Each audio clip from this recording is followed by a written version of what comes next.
মার্কিন president Donald ট্রাম্পের অতিরিক্ত শুল্ক নিয়ে ওয়াশিংটন নয়াদিল্লির মধ্যে উত্তেজনা শুরু হয়েছে। রাশিয়া থেকে তেল কেনায় এক নির্বাহী আদেশে স্বাক্ষর করে ভারতের উপর শুল্কের পরিমাণ বাড়িয়ে 50% করেন ডোনাল্ড ট্রাম্প। এর মধ্যে 25% শুল্ক ইতোমধ্যে কার্যকর হয়েছে, বাকি 25% আগামী 27 আগস্ট থেকে কার্যকর হবে। তবে নতুন করে ঘোষিত অতিরিক্ত 25% শুল্ক আরোপের কড়া প্রতিক্রিয়া জানিয়েছে ভারত। এই শুল্ককে অন্যায্য ও অযৌক্তিক বলে অভিহিত করে দেশটি।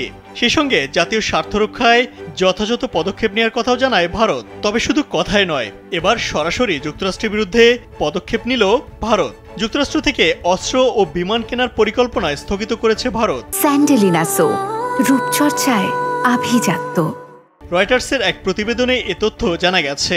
রয়টার্স আরও জানায়, অস্ত্র ও বিমান ক্রয়ের জন্য আগামী কয়েক সপ্তাহের মধ্যে প্রতিরক্ষামন্ত্রী রাজনাথ সিংকে ওয়াশিংটনে পাঠানোর পরিকল্পনা করেছিল নয়াদিল্লি, কিন্তু সেই সফরও বাতিল করা হয়েছে।